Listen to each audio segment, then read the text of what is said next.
T minus 1 minute.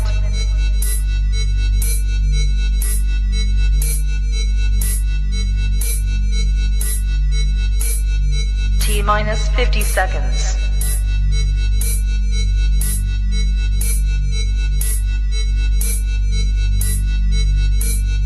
T minus 40 seconds.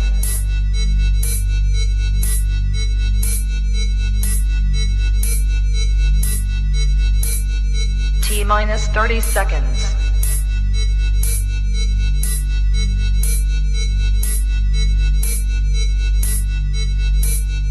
T minus 20 seconds.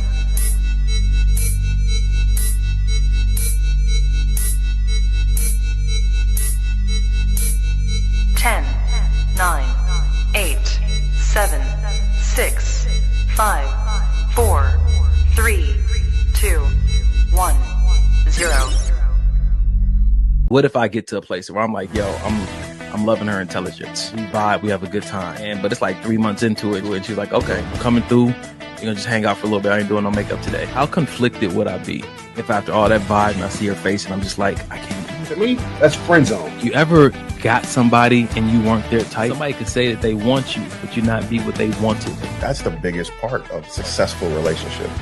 Being accept each other as they are. The more you accept them, the more they show you them. You can create yourself and the version of this person in your head that you become infatuated with. Do you have any legitimate regrets as far as your choices of women? Me and Mike have to have a conversation about my picker. If you know that there's a person out there that's going to love you just for who you are to your own marrow, it alters the way you look at dating. It alters your picker. I feel like I can put my partner on a pedestal. I feel like you should. I should feel unworthy at that altar. When the time comes for you to heal, are you willing to participate in your healing? If your therapist doesn't have a therapist, fire them. This is 10 plus years of constantly facing myself. They get to this place that we're starting to ask themselves, like, these things that I'm requiring, why does it need to be this way for me to be okay? Have that conversation with you. That's why we have the podcast. So maybe this will help. Maybe this will.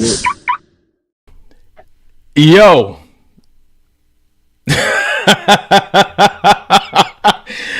We are going to work on that intro.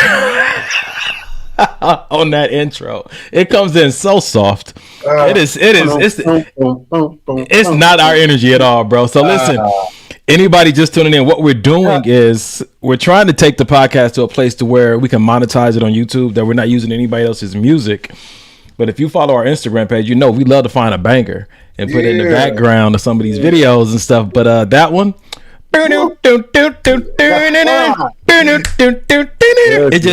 it's giving. Every time it come on, me and Janae just look at each other like, It's giving like, 80s, 90s sitcom, Family Matters.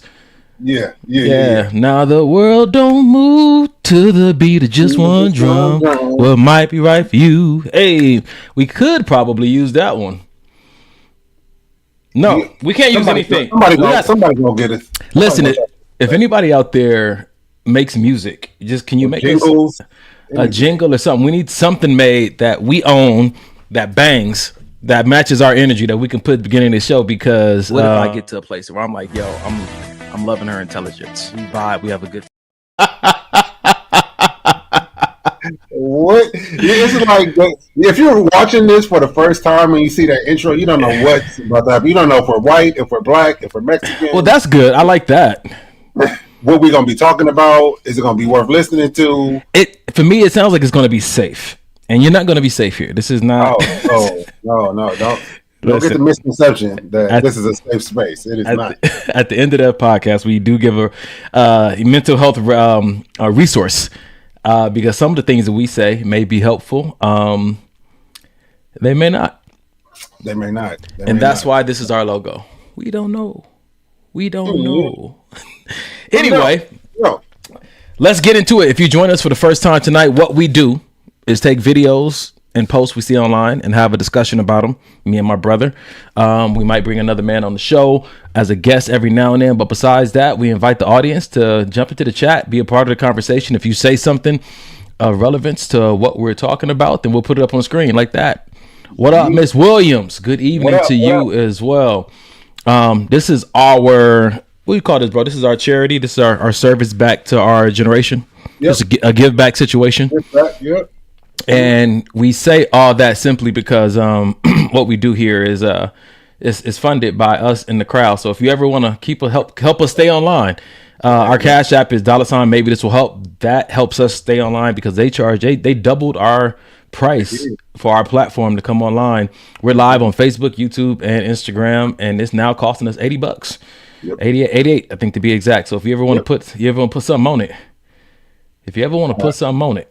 screenshot that. If you know somebody who might want to put something on it, don't even watch the podcast. That's fine too. Screenshot that. That's okay.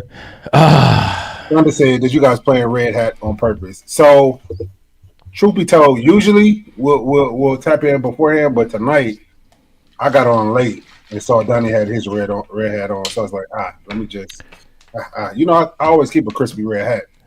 It's for the blood of Jesus, or it's a Black History Month, so the blood of our ancestors. Somebody bled so that we could be here. You know what I'm saying to you? Shimon Lee. Whoa. Wow. Yeah. Wow. Yeah. Okay. Well, it's one of those nights because listen, see. For those that didn't know, last episode was me, Donnie, and Kerry. I had to hop off early because I was dealing with some health issues. But I'm happy to report that I'm healthy. I say I'm like 97%. Nice. You know what I mean?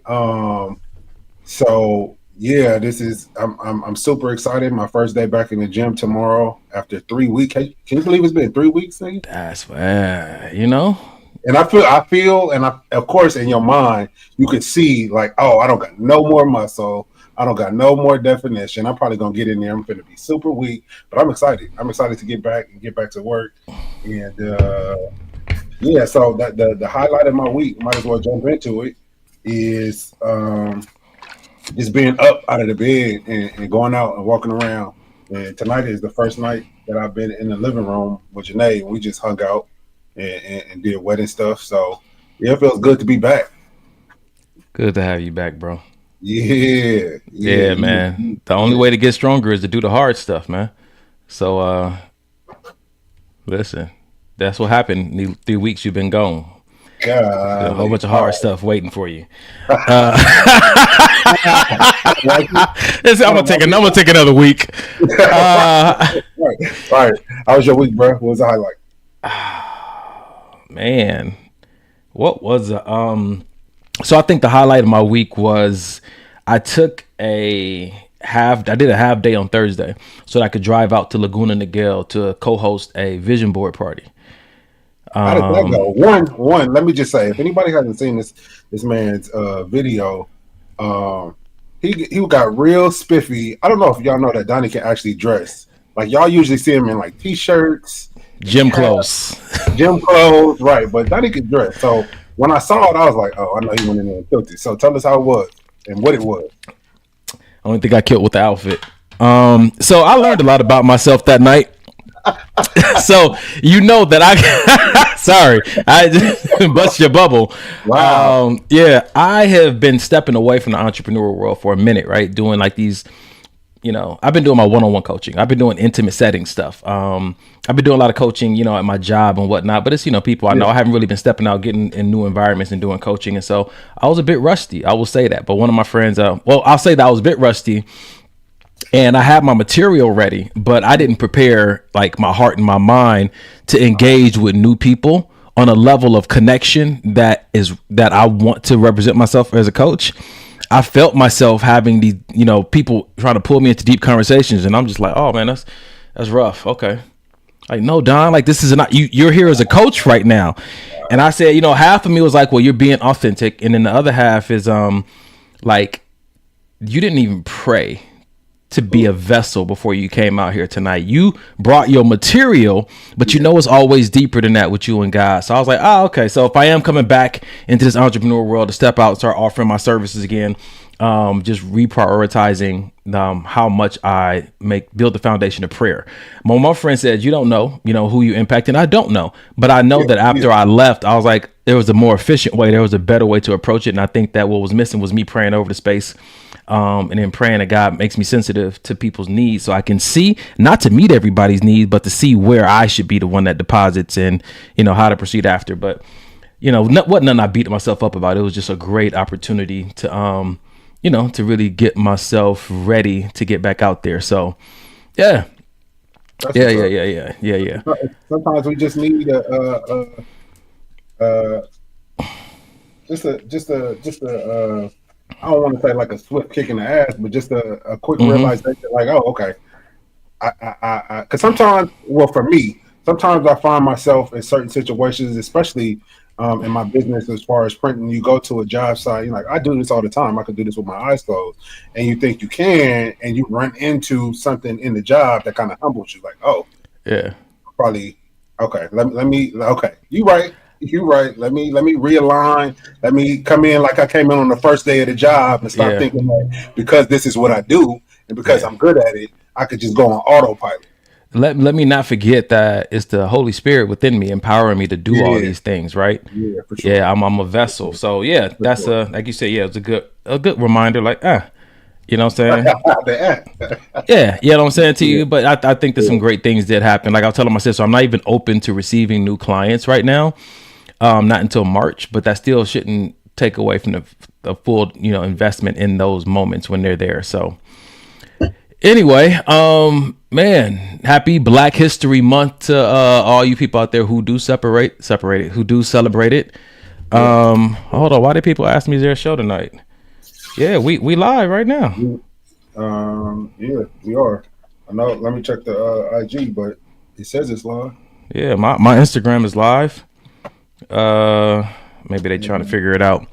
But with that, let me say, we got a message here from Allie. Allie, she said yes to the outfit from the video. Let me say yes to Allie. Allie was representing Ankle Army this past week. She got some with the red heels, with the bow, like representing Ankle Army. If y'all don't know, man, that's a big deal here. The Ankle Army is it's one of our mascots. A good set of ankles and eyebrows, man, to get you everywhere in life. I'm just gonna say it like that. That's funny. Rashawn, do you want to hire me to coach your son? Let's talk offline. March is when I'm opening back up, and I've definitely done a lot of coaching. Probably equal amount with the young adults if I have with adults. So, what's your age range for the people that may want to know? Usually it's I start at 14, 15, depending on that level of maturity right there. But the only requirement is that they have to want it. It doesn't work if just the parent wants it for them. They actually have to want it themselves. And so there's a whole questionnaire to fill out and all that kind of stuff. And if that can't be completed, then it may not be, male and female. Yeah. Yep. Nice. I've coached male, female, adolescents, even people older than me, you know what I'm saying to you? Because a coach is not the knowledgeable one of all things, but I just know how to pull from within you, you know what I'm saying, potential you don't know about or clarity of vision you can't seem to capture on your own. And like my tag says, man, the right conversation can enhance everything. It's just a conversation, you know what I'm saying, with a person has been gifted and done the work to be skilled with questions, one of my clients called me a verbal brain surgeon, so yeah, man. Cool.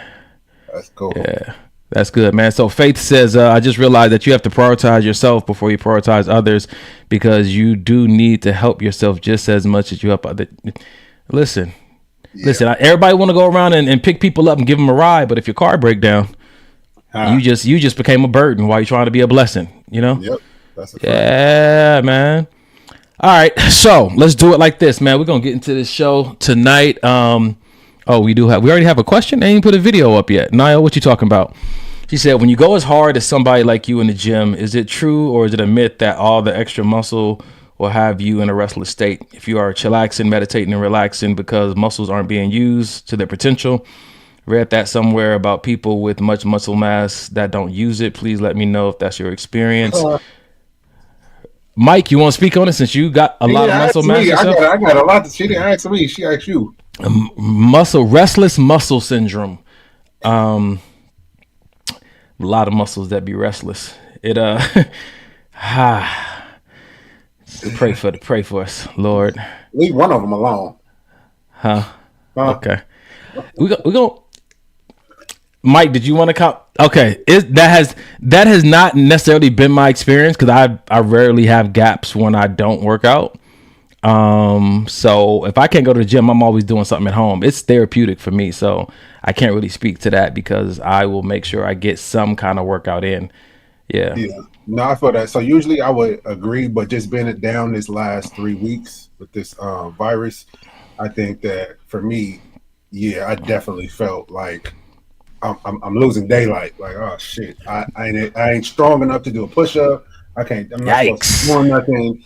Like, it was definitely those days, especially when you up because you can't sleep. It's like, man, I want to just go in the back and get on the chest press machine. I want to do this. I want to do that. Or a few times I was like, babe, I'm gonna just go sit in the sauna. She was like, no, get your ass in the bed and sit your ass down. Which I know is what I needed. You got you a woman, man. You got you a woman, man. Nah, that's facts. I do. She like, that's my investment. I'm taking care of that. That's a fact. And what it's taught me though is to sometimes I feel like what God will do is He'll make you listen to your body when He knows that you're not doing it on your own. Like, because I say, okay, I'll listen to my body. I won't go work out today, but I'll go the next 6 days. Or He's like, no, like take a week off. That's difficult for me to do on my own, especially with a partner like you.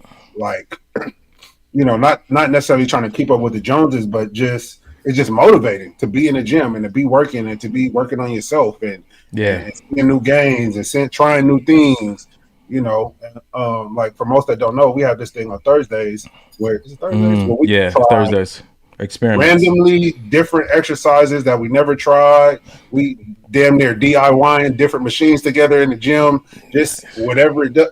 And for me, you know, that doesn't just stimulate my muscles, it stimulates my mind, it stimulates my energy. So when I don't have that, I definitely feel that restlessness, almost irritation. So I would definitely say that it can be a thing. All right. Well, we got a comment here. Faith, I'm not sure who Faith is, but thank you for your input. She said, when it comes to RMS, you have to train your brain before you train your body. How do I know? I am the intellect of my father's strength. At times is hard, but worth it. Train your brain before you train your body. I like it. Good. Yeah. I like it. Yeah. All right. So, ladies and gentlemen, we're about to get into this show. I love that we already got the participation from the crowd popping off. I will say this, tag your favorite friend. We got some really, really good topics coming in tonight. And hopefully we can get to all of them before we get to 10 o'clock. But we about to enjoy this 1 hour ride, hour and 40-minute ride. Grab a snack, grab a drink. And here we go. So I just seen this video of this guy talking about what's the difference between beautiful and bad. But what I really, really want to know is what makes someone fine, gorgeous, sexy, pretty, beautiful, and bad. What makes you say which one? So I just seen this video of this guy talking about what's the difference between beautiful and bad. But what I really, really want to know is what makes someone fine, gorgeous, sexy, pretty, beautiful, and bad. What makes you say which one? So we gonna start off with some nice compliments because beauty in my mind is in the eye of the beholder. But I think there's something to it. I think there is a reason why we choose one over the other. And so how would you start this off, Mike? I feel like for me, it's based on what it is I'm complimenting. Am I complimenting something like a physical attribute? You may get a different type of word or compliment. If I'm complimenting, like, you got your shit together in life and you're doing your thing and you're making boss moves and you're making, you just really about getting your life together, it may be a different compliment. So I think for me, it just depends exactly what it is I'm complimenting and then what I'm trying to get across to that other person. Like, how do I want to make them feel by this word? Because I can say, "Oh, you look nice." Someone may think, "Oh, nice." So I may want to give a compliment, but I don't want you to think that I'm interested. So I may use the word. some hot words you just don't tell somebody, man, that looks sexy, because that somehow carries the idea that I'm interested. Nah, you look sexy. Well, that means that you want to have sex with me. Well, slow down. Because the thing is, even if I do, don't mean I'm interested in you. Yikes! I'm interested in your body. Okay, this is not your mind. It's not your face. It's your body. Right. That's a wild but true statement. I think sometimes we think that these compliments are like just covering everything. So I wrote them down. It was like, you can have a beautiful personality, but not be pretty to me, right? You can. I love how you said we're identifying. Like, you can, like, where are you aiming the compliment at? Like, you can have pretty feet. Yeah. You know what I'm saying? But you're not necessarily a baddie, because that means something different. But it sounds to me like it could get very confusing, because you already know sometimes we're in conversation with people, we're using the same terms with different definitions, right? That's and right. So I think one of my friends was telling me one time, he told this girl that she was gorgeous. No, he told her she was beautiful. And she was like, "How, you don't even know me?" Wow, that's so interesting. Like, gorgeous. I mean, beautiful is like from my insides. So you don't know me. Yeah, to her, like, you don't know me to call me beautiful. Like, that's putting a lot on it from the beginning. Wow. Okay. I don't know. I think sometimes we should just ask, like, okay, thank you for the compliment. What do you mean? What does beautiful mean to you? Instead of just assuming he trying to be all deep and all. The nigga saw what he liked. He said you look beautiful. Wham bam, thank you, man. I don't think you're asking for clarity if you're not interested yourself. You just take it and keep pushing. Yeah, that's true. It's almost like somebody give you a number on a piece of paper, you ball it up and throw. I appreciate you, thank you, and then keep going. It's not, you don't really care what they meant by it, because you're not interested enough in them to even investigate where that compliment was aimed.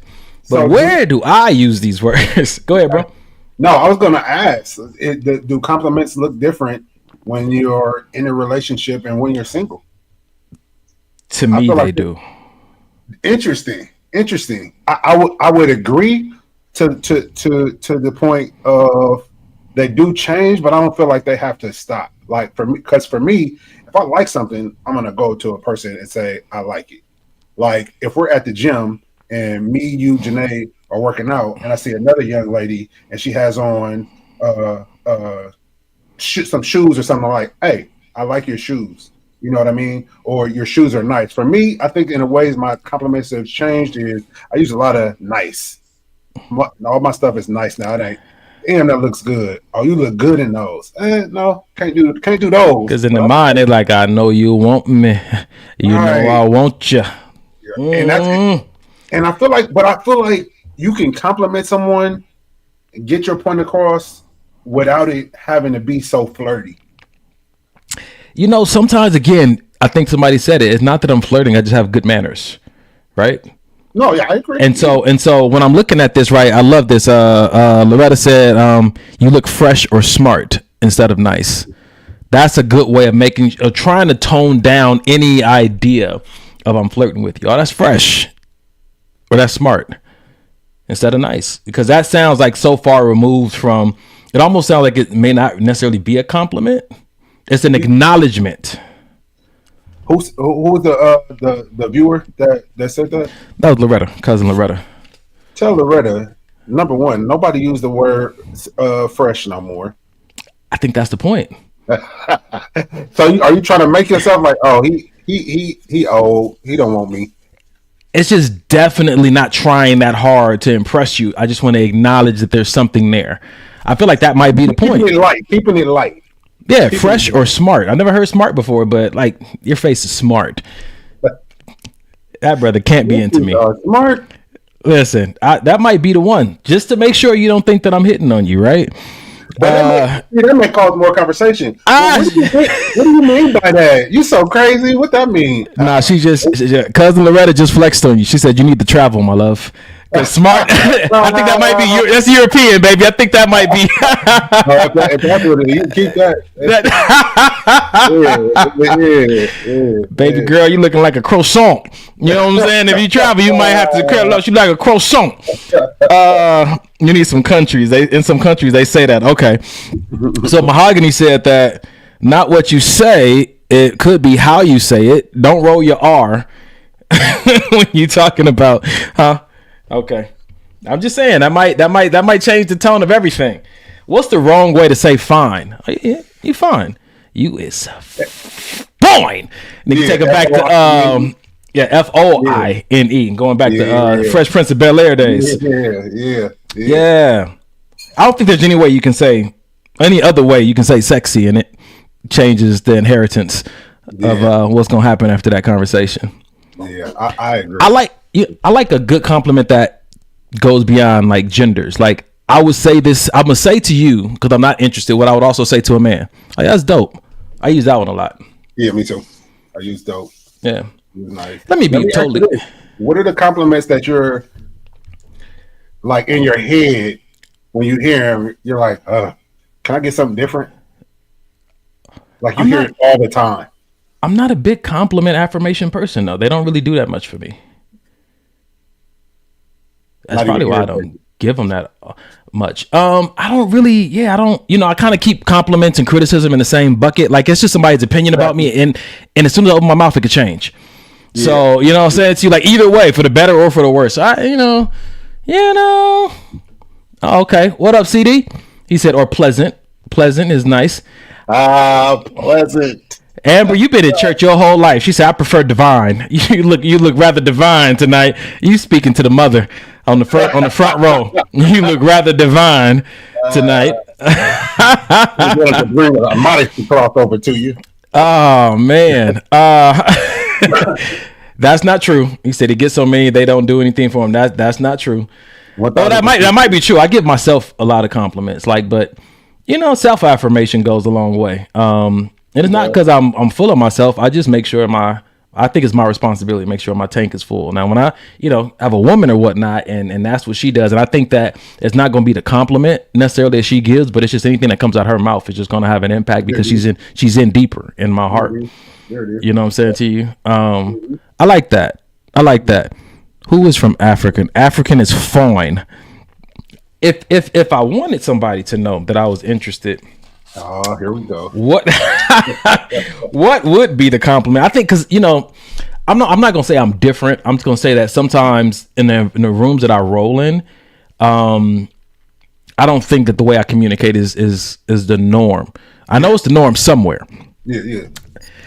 What would be a compliment? When have I used a compliment and I was trying to let somebody know something? Yeah, I don't think I just use what are those adjectives to describe something. I think I'm more or less, I try to plant ideas. I think back in the day when I was heavy into photography, I think one of the things I would say, I'd love to work with you. That was my compliment. Good. Slide him a card and just walk away. Yeah. I love it. Look at you. Look at you. I'd love to work with you. You look real divine. You is smart. You is important. Fresh. Oh, you are fresh and smart. I think another one that can go either way that I think that I've said before, but it's because it's not such an obvious thing. Compliment somebody on how they smell. Psychology says that the sense of smell is like the most out of all your senses, your five senses. That's the one that pulls you the most present into a moment. If you're trying to, connect, imaginative wise with a moment. But when someone is in tune with how you smell, they're there with you. Mm-hmm. They're present in that moment. So I think that lets a person know, like, oh, you are really connecting with this moment, whether the smell is good or bad. And I like to point that out because I think smell really is probably the biggest influencer of how you remember somebody. If they have a neutral smell, maybe not. But if it's a strong smell for the better or the worse, you're never going to be able to shake that from your memory. like ever. Like it's a girl that I had a crush on in like middle school, and she wore this like vanilla Bath and Body Works spray that everybody used to wear back in the 90s. Like Not vanilla. Oh, I know you and Janae hate it. Oh, to this day, every time I smell that candle, I thinking about that girl. Like, that's crazy how she could still, like, a picture of her could still pop up in my mind years later based on this one smell. I think it has something to do with the amygdala, or is that an emotion with a memory? I'm not. I think it might be connected out if I'm getting my brain parts mixed up. But that it is interesting. People have their signature smell. I remember I have one friend. Every time I smell an apple martini, it reminds me of her, because she would overdo it with them apple martinis, but they were coming out of her pores, like, and forever. That will be the association in my brain. Yeah. All right. Hold on. What you see, Rashonda, slow down. She said, remember Don gave Mike mess about Jay being a customer? Look at yourself. First of all, that's my girl. Come on, Rashonda. Come on. Tell him about it. I'm going to come back to that. I'm going to come back to that. Dude, sheesh. Okay. So I think that these compliments, if y'all got anything in the chat, how do you know when to say fine, gorgeous, sexy, beautiful, baddie, or pretty? I think if you're familiar and you use these in your everyday language, then whatever one comes up organically. Let me ask you this, because I don't know if you answered it. I know you did answer it. I said, does it change when you get into a relationship? You said yes. So how for you would do you mean it changes as in you don't give them when you're in a relationship, or the way you give them changes? I think I have this mind that I'm working on. It's kind of obsessive. Like when I get into a relationship, like my woman. Pay attention, ladies. Dating Donnie 101. Yeah. Stay away. I become so enamored by her that when I'm out in public, I'm thinking about, okay, what am I doing to bring back to her? What are some of her needs? And how, I'm thinking about her. So it does impact, and this is spoken from previous relationships, it does impact my presentness to the moment. So I don't think that I'm even as present to give the compliments that I usually do. And then I also, have learned in my later years in protective mode that I think some compliments aren't necessary. And you already know, my best female friend Pookie said that hope is unnecessary. And if hope is unnecessary, then sometimes compliments are unnecessary.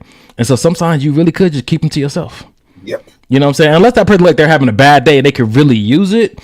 You know what I'm saying? Sometimes, it's just, you keep it to, just be happy that you were exposed to whatever it is that you liked. Yeah. And I think that for me, when I'm in relationships, I think that it's not like I'm scared to give somebody a compliment, or I wouldn't, even if my girl was present, or my woman was present. But I just think that where my headspace goes, and even how I receive compliments, I think when I'm in relationships, I'm just more apt to, brush them off. And in my previous relationships, I think that, one in particular, she was more apt to like embrace that, Don. Like they see you in a certain way. This is a girl I was dating, you know what I'm saying? She was like, no, embrace that. Let it impact you. And I'm like, yeah. So, because it's like if I build too much on that, and then next time I see them, they change their mind. And then it's like, now I'm on a yo-yo thing about, who am I and how people see me in the world. Like, nah, like when Eric, our therapist, came on, he said, Donovan's pretty sure about himself, right? Right. So I just, not from an ego place, but yeah, I'd rather not be. Okay, for sure. Amber said, I would actually prefer to know the details. Describe feelings and how beneficial what you like about me is to you. I'd love to know. Wow. Tell me more. Well, yeah. I got the vibe too. Tell me. Really? I'm listening. Rashonda, I've been single so long I can't even remember. Lies. Big lies. You getting compliments. Big lies. Listen, I saw this post before we move on. It said, guys think that getting all these muscles is going to have girls in the gym give me more compliments, but you actually get more compliments from guys than you do girls once you put some size on. And it's so true. It's so doggone true. I'm just thinking about when we were at the expo, how many actual guys came up to us opposed to girls. It is. I think guys and older ladies are 1,000%. I mean, like 70 and up. Yep. Yep. Yep. Yep. Yep. Jesus. All right. Funny. Well, that's a good show opener. Let's move on to this. You guys know sometimes I like to try to see if I can piss Mike off early in the show. Let's try this one. On my Uber, and I was like, you know what, this is a perfect time to do a little first date icks, because I have a lot. You're lucky enough to even land a date with me and you show up empty-handed. Not a flower, not a chocolate, not a teddy, not a nothing. You're never gonna see me again. Before we even get to dinner table, we've had a conversation. You know my love language is gifts. So you showing up empty-handed, just you, nothing to wow me, nothing to make an impression, you're never gonna see me again. Ordering a girly drink. There should be no reason that we're both ordering an espresso martini. Get a gin and tonic. A Manhattan? A glass of wine even. Oh no, you want a lemon drop. Okay. If you get your drink and you ask for a straw, now I have to watch you drink this girly drink. You're pursing your lips every time. And if you lose track of your straw and you're fiddling for it, I'm gonna excuse myself, go to the restroom, and never come back. If you're a picky eater, I don't have time for a motherfucker that only eats chicken tenders. We're at a steakhouse, babe. Like, grow up. Last but not least, if we're in a crowded area and you're leading the way and you don't like reach back to grab my hand, someone could snatch me up. And how would you know? You wouldn't, because you never reached back to grab my hand. I would love to hear some of y'all's icks in the comments just to see if I can add some to my list. If y'all could see Mike's face backstage while he was listening to that video. Look, Pook is upset. Hey. Pook said, girl, shut the hell up. And yeah. Me and Pookie be on the same page, bro. I like, what? Like, here's the thing. If this is the stuff that really bothers you, cool. Like, we all have our stuff that our little hang-ups. Yeah. But I feel like what got me was if you're lucky enough to find yourself on a date with me. Yeah. Why am I lucky? Because you're cute? It's a bunch of cute females out here. Why am I? What makes you think I should feel lucky? I'm just trying to. I don't even know you enough to feel lucky. I saw you. Maybe we had a quick conversation. Somehow I got here, so we should probably both feel lucky because you agreed. Like we got to this place to where we're on this date. Lucky? No, I'm just trying to see what's up. That's it. You know, that's it. To each their own. You know what I'm saying to you? If that's how she feels, then you know, because I don't know what her end goal is. You know, I think that I can't confirm. We can't assume. It don't seem like she's trying to go to church, but you know, it's yeah, we love to assume on here.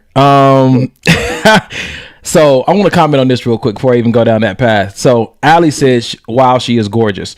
So I was looking at the card, like out of those 1, 2, 3, 4, 5, what would I say about her? Just she's pretty. And for me, when I say pretty, it's like I like the arrangement of your features, right? They go well together. Yeah. And that's it. And so somebody sees her and would say, I would feel lucky if I got a chance to go on a date with her. So that's somebody has said that out loud to her. Yeah. And I think somebody has said that about everybody. Everybody could carry that same energy. Like, I'm only going on dates with people that feel lucky to be on a date with me. Yeah. I ain't gonna be mad and say that's a bad standard. Now, what I will say is, if that lucky feeling isn't mutual, somebody might be in the crosshairs to be used. Because what I've learned is that a lot of people are more excited about going on a date than who they're going on a date with. Yeah. And so I saw this post and it said this girl was recording herself in the mirror and said, hey, I got asked on a date. And so she had a really nice dress on, some nice heels. And then the clip changes and it's her in a sweatsuit getting on the couch. And it says, he asked me, where do I want to go?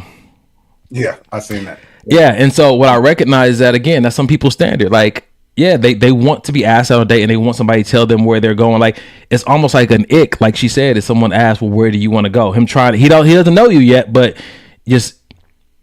Is that why a lot of these women have so many different pair of workout clothes? Because a lot of them just sit on the couch because of all of these icks that they have. Yikes. Yikes. Where is that? This I'm gonna put this up right now because this is gonna tie into this conversation. Where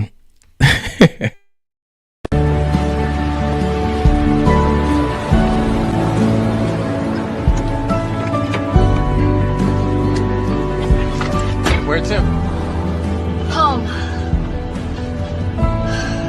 I'm going home. Woman, I don't know where the you live. Oh,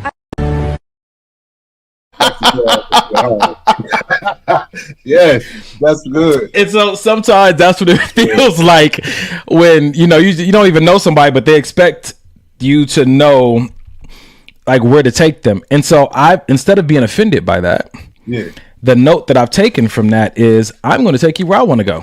And if you don't like the places I like to go to, then that might be a good indicator from the gate that we may not be compatible. That's perfect. That's perfect because that's I feel like the type of mentality you should have. A lot of times, not so much anymore, but when and I'm sure both men and women can kind of relate to this. When the woman will say, "Hey, babe, I'm hungry. Let's go eat. Where do you want to go eat?" And sometimes the man may not know. No, you choose. Okay, no, you choose. So they're going back and forth. So finally, the man chooses. I don't want that. You just asked me and said we can go somewhere you want to go. I say where I want to go, then you don't want to eat that. But then I should still have to find some place you want to. Why you just don't tell me?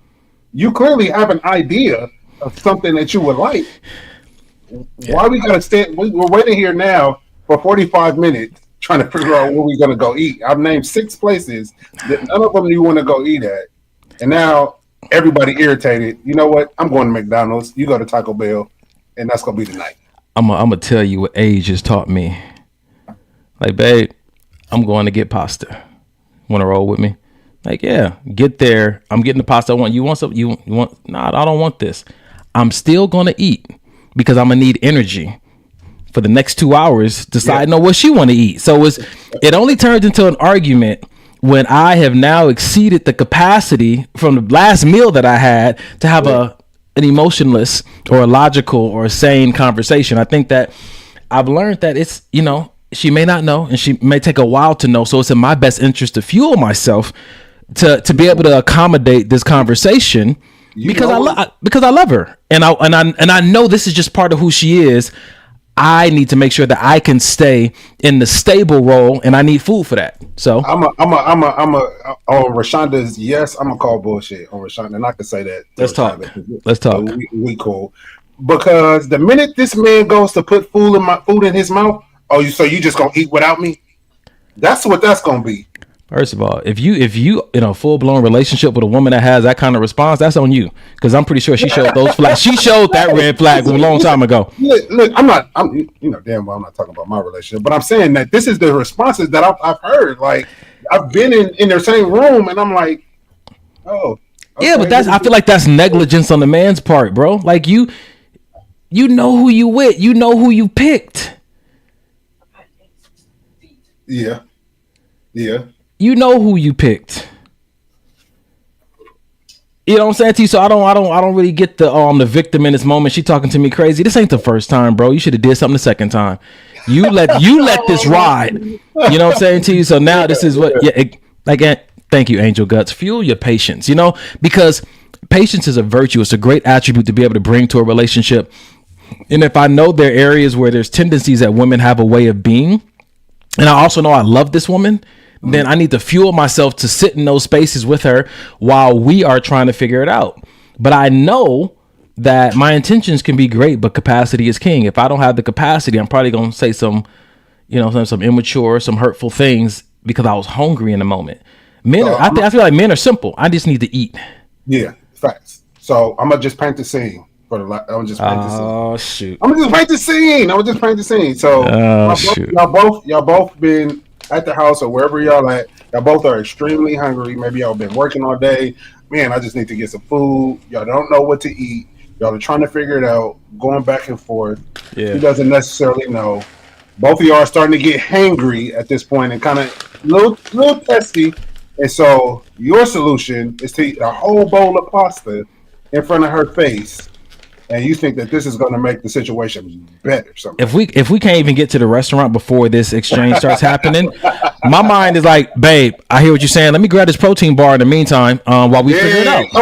Okay. See, I could get with that logic. The protein bar I can see, but going to a whole restaurant, picking up a pasta and a steak and some. It may get that far. If she lets it get that far before she says something. Okay, I'm like, babe, it's all good. I can pack this up to go. I just need 2 bites, and we can drive the city, figuring out what you want to eat. Pookie, chime in on that, please. I'm just curious as to what. So, Angelus, what up, Angel Guts? She said, "Why be with someone with that type of attitude, though?" I say, ask what type of food or place don't you want to go to. If she can't say it, then she shouldn't bitch about it. I like that. What type of food or place don't you want to go to? I've never heard that one. That's good. What type of food don't you want to eat tonight? That's the one that Janae's go to. Not to guess where I'm gonna take you, and then whatever she say, take her there. Listen, I just don't want us to pretend like these like people actually being hangry is not a real thing, and that sometimes people pop off and say certain things out of being hungry and maybe frustrated. Like, let's not pretend like that doesn't happen. It don't mean that you shouldn't be with a person because that was their response that time. Because I'm just hungry, I want something to eat. I don't know. I want you to choose. Like, yeah, I like that, man. Okay. Yeah. So we're talking about the complications that arise and men having to be able to read minds and stuff like that. But for some reason, there seems to be, a specific country in the world where that is an issue. So I want us to hop on a boat or a plane real quick and visit some places. Michael, is that okay? As long as we can get back in the country. America. Do we want to come back? America. Man. All right. So let's start here. Say, oh, she's a gold digger or something. First of all, I ain't got no gold to.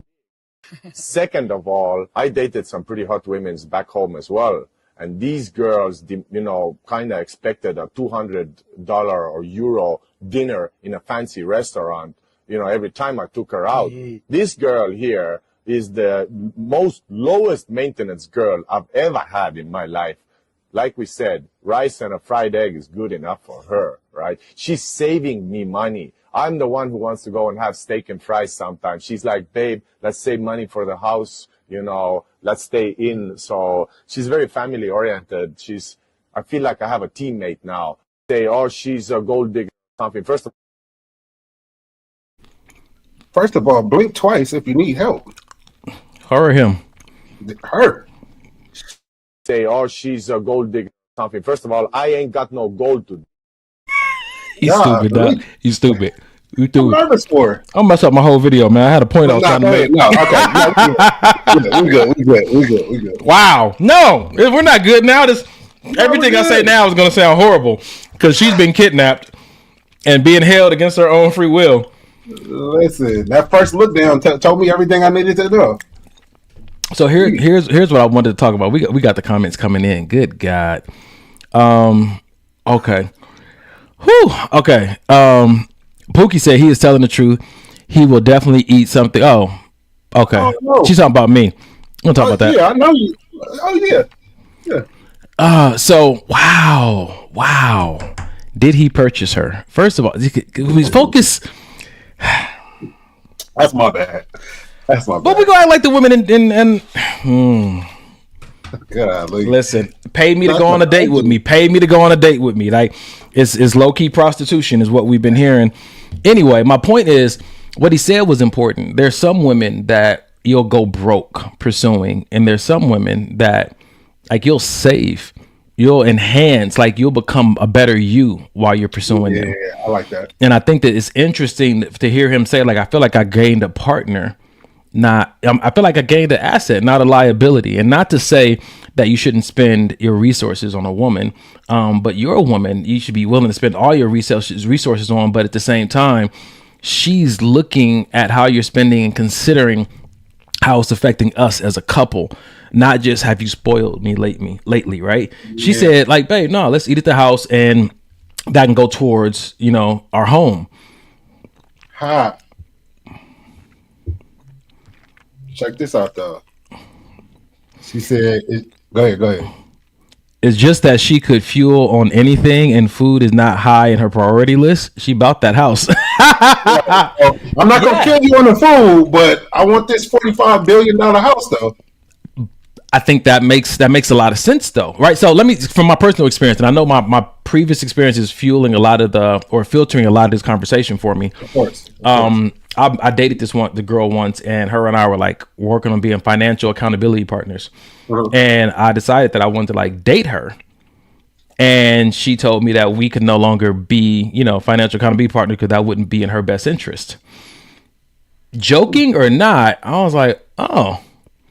But we didn't hold each other financially accountable anymore after the dating started. And I think it was the way that she wanted to be pursued that was in contradiction to accountability financially. And so one of my mentors told me, he said that, you know, a woman is good for you when she won't let you spend your money on her the way she wouldn't spend her own money on her. She won't let you spend your money on her in a way that she wouldn't spend her own money on her. So she wouldn't ask you to go out and do this big thing with your money if she wouldn't or couldn't do that for herself. Like she wants to, if a woman who's good for you, he said she wants to help you be responsible with your money. Yep. She wants to help you be responsible with your time. Yep. She wants to help you be responsible with your health, right? And so he said when you see this kind of woman, this is the kind of woman that doesn't act crazy if someone says something to her in public and you guys are out on a date because she's concerned about your safety and your well-being. This is the kind of woman that won't drink too much and be a sloppy mess out the club because she's concerned about, you know what I'm saying, your safety, knowing that she's there with you. This is the kind of woman, and he started going through it. Like, this is the kind of woman that's looking at like, yeah, we could order that extra thing, or babe, I could actually cook that at the house. Let's go to the grocery store and get the ingredients. Was that y'all? That's her. That's Janae. Like word for word. She's always for that. Like that's as you're talking, she over there. Yep. And so listen, like Rashonda said, but I spoil me. Then that's good. Then that means that you partner with someone that can complement how you already spoil yourself. I'm not saying you have to, but I'm not saying you got to downgrade either. You don't have to go lesser, but just it should make sense. Like it should make sense. That what you said is like hitting the nail on the head. And I've never, even as simple as it was, it made so much sense in that moment. Like Rashonda said, Rashonda already spoils herself, so it's nothing wrong with getting a guy that can treat you the way you treat you.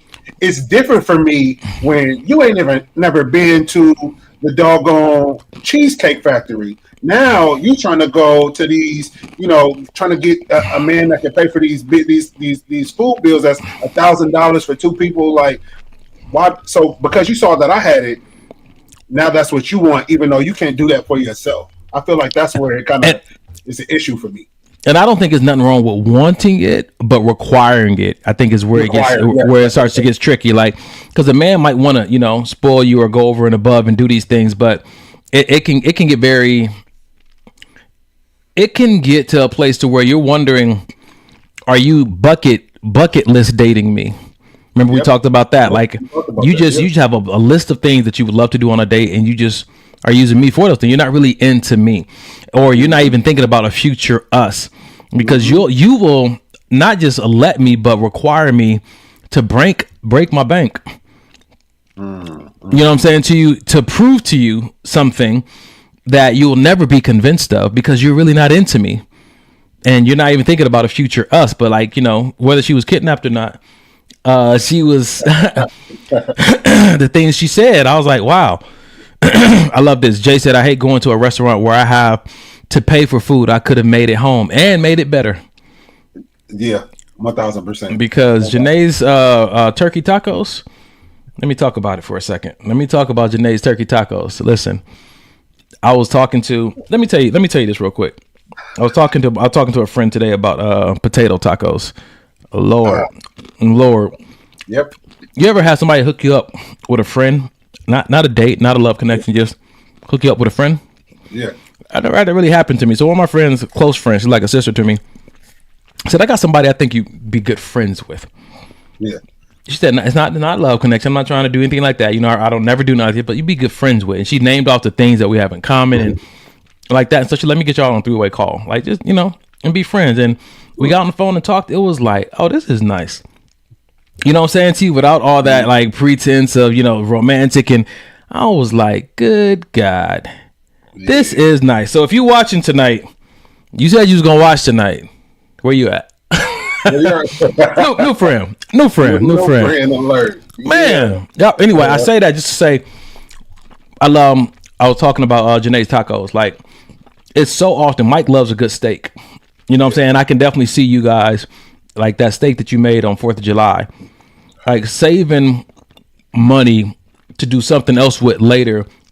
Because not only can I do this, I can do it better. But then also there's the ambiance, and then there's the view, and then there's other things to consider, not just the food that you know, say may have to pay for. But you know, when you're with someone who values the same things you value, it's crazy, bro. Because like those that know, like it's funny. Me and Carson was just talking about this today. Like I've been wanting to go to the movies, like just simple things, and do simple things in concerts, stuff that me and her we really love to do. But you know, we about to have the wedding. We're about to be moving a few months late after that, and it's like having to sacrifice doesn't feel like sacrifice when the person that you're sacrificing with wants to sacrifice with you just as much as you do. Man, that's good. You know what I mean? It don't feel like a burden. It don't feel like, man, I don't feel sad because we could, but we just been having somebody that is on the same level, just being financially smart and just making the moves that we both know we want to make, not just for us, but just for our future family, for our future kids, for denim, for the type of house that we want to have, the type of lifestyle we want to be able to live. The fact that I don't have to say, hey, babe, you think we got to spend so much on this? I don't got to do that. And she knows she don't got to do that with me because it's just like we already locked in. You know what I'm saying? Yeah, I hear you. And that's something I think should be highlighted and valued a little bit higher than maybe some people do. I like Niall said. Niall said, well, I guess it depends on if you have the actual time. Time is the precious resource. And if you want to spend hours cooking and laboring and being exhausted when you're done, so be it. But sometimes just paying and having the service might be worth it because the time itself is precious and an asset. And guess what? You have the energy to do, you know what, after the meal, if you know what I'm saying, or while you're making the meal, depends on how creative you get. Talk about it. I get it. I get it. That does make sense. You know, sometimes it is that, you know, like you pay somebody to come clean the house. Yep. Which, you know, like I have a cleaning lady, so that makes sense. I like that. Good ad. Good ad. I appreciate that. I agree. And honestly, even in our relationship, that it kind of adds balance because, you know, Janae cooks most of the meals, but I'm not gonna let Janae. I'm not gonna let Janae sit here and cook 7 days a week. Like, not even if it's turkey tacos. If she just make extra taco meat, though, she don't have to cook that next day. I'm gonna need that fresh cilantro. She made that fresh mango salsa. She just make from scratch, and then in those little those what are those? You can't, man. What about them cinnamon toast crunch taquitos she made? She was showing out big time on that night. I was like, oh, she made cinnamon toast taquitos. Look at it, just living my best life. I loved it. All right, let's stay in this Asian community real quick. Here we go. All the women are dating up in age till they get into their like late 30s, 40s, and then they start reversing back to the 20s. Interesting. Do Asians do that too? No, the opposite. What you mean? It depends on what kind of Asians, right? I'm an immigrant. Yeah, I think we consider academia way more important. Okay. And we're way more pragmatic. For example, when a Asian girl is selecting a partner or mate, she will value jobs, stability, credit score. Okay. Way more than those macho stuff. Oh. That's why you see a lot of Asian girls with nerdy white guys. Okay. Because they don't see that being, you know, not masculine enough. Like, being masculine is not our top priority. Yeah. It's about, like, you have a stable job. Practical. Practical. Are you kind? Also, we don't like threatening guys. All the I like that. So that was interesting to hear, because you do see a lot of Asian women, and sometimes we would call them, per the list, gorgeous or a baddie. But culturally, masculinity in the way it's depicted in movies and stuff is not a big deal for them. They think masculine is being able to provide and to have a stable job and to be kind, like, and be educated. Like, that is the things that they value. So it's interesting when we used to talk on the show about the passport brothers or passport bros, who they would go, you know, to other countries, not so much because they thought that the women in America were trash. It's that the values weren't aligning. You know what I'm saying? And you're in somewhere where how you are is what people want. I remember one of my mentors told me sometimes you just fishing in the wrong zip code. You know what I'm saying? And you're like, oh, he don't dress like this, and he's not this height, and he doesn't look this way. And you go to another country and they're like, you're exactly what I've been looking for. 1000%. Yeah. They said that, man. One of my friends told me, he said, you go to Colombia, bro, it's a done dollar. I'm like, I ain't really trying to put myself in that situation. But it's interesting in different cultures, like even within, you can go from LA to Orange County and be introduced to a whole new standard to where, that might be, oh, shoot, like, yeah, and I think a lot of people struggle with insecurities around how they look and what they bring to the table, simply because they're in an environment that isn't and probably never will value them the way that they are. Oof. That's like trying to make a friendship work with somebody who you ain't got nothing in common with. Yeah. So it just makes me think, like, again, going back to what we said, everybody has their own standards, and I'm gonna put a video up from when me and you and Carrie did an episode, and just about people's requirements and standards. If you didn't watch that episode, stay tuned. I'll probably post a video later on tonight, just about people having their requirements and asking yourself, like, is this a requirement because this is how I want to vet somebody, or is this a requirement because low key I'm afraid? Am I making you jump through hoops because I'm afraid? You know what I'm saying? Am I making you jump through hoops because so much bad things were happening to me in the past that somebody got to pay for it? I need you to pay for that before we can get serious. Like, there's a lot of reasons why these, requirements show up. Rashonda said, "Oh snap, let me get a passport." Yeah. I think it's good. And so when I'm looking at the Asian population, the Filipino population, I remember one of my friends told me, said, "You've, in a joking way, you've tried Latinas enough. Let them go." I said, "That's rude. Never. That's rude." Why? First of all, I didn't say that.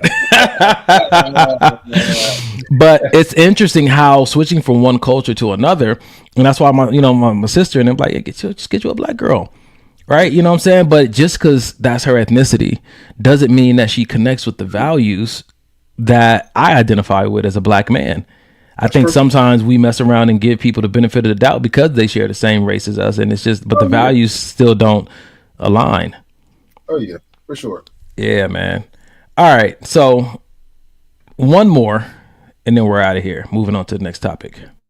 One of the reasons why passport bros, prefer to date us, because they want to find a real women that would respect them, that would let them to be the men that they should be, like to be the leader, the provider. And most of us Filipina, we respect that. We're very family oriented, and also we're more feminine and more traditional, I would say. We Filipina, we know how to cover our role as a wife, and we let our men to lead us in our household. But some Western women, they think that's too old-fashioned.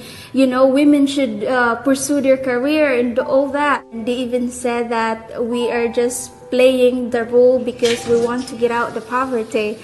But the fact is, we are raised like this. That's our tradition. That's our culture.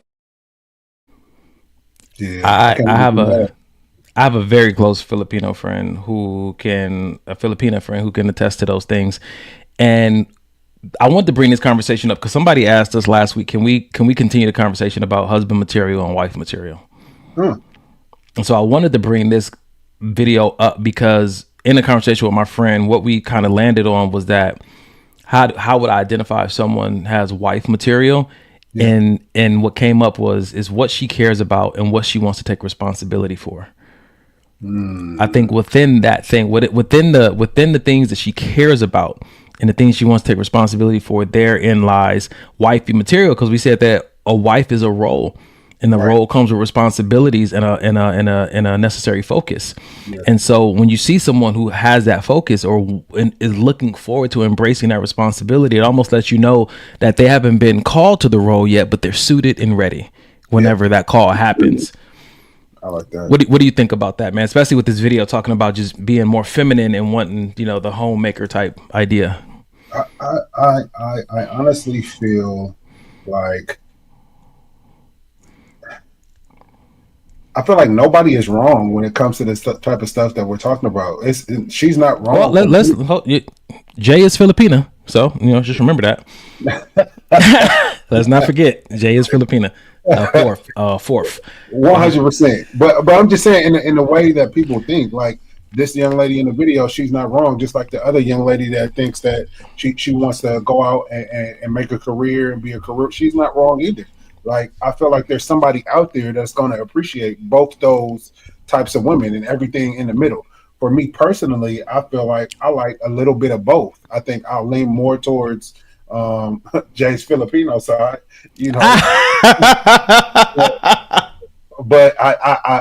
but for me, because I know the type of woman Janae is, I would never petition her to say, I want you to stay at home and just cook and I'll pay all the bills, because that wouldn't work for her. The type of personality she has, she's so her mind is going a million miles a minute, always new ideas, trying to start businesses, this and that. So I would never stifle that based on what I feel like that I want. I feel like that's selfish, if you want. And the way that I felt in love with her, she was that way before. So now, because now we get married, doesn't mean I changed. Now that we're married, now everything I fell in love with, that's out the window. Now you got to conform to how I want you to be. Nah. Yeah. Nah. I feel like it's dope though that she made the mention that a lot of people think that we're just doing this to get out of poverty. Because in my mind, I used to think that way, like, oh, they don't really want to be there. The nigga's a millionaire. Of course she's gonna want to, marry this nigga. But like she said, this is the way that they're raised. Like there's Filipino women and Filipino men that are both I don't want to say impoverished, but they're not living like the lavish lifestyle. And then the women still act the same way to those guys. It's not like they're changing the way that they act because the guy has more money. This is the way that they're raised to treat any man that they're with. This is true, and I mean that poverty statement could be connected to right here in LA. Boy, listen, there's women right down the street that got a baby daddy on their couch right now with no job that she's supporting. That's not the direction I was going, but yeah. Oh, yeah. Oh. I was talking about dating to get out of poverty. Eesh, that's also that. I feel like that's very real in LA. That's what I'm saying. Yeah. So here we go. Thank you. I knew she would chime in. My Filipino friend. She said it's a matter of priorities. A woman can be a homemaker and the brain partner, think tank partner of your husband. Business flourish with a strong wife on full support.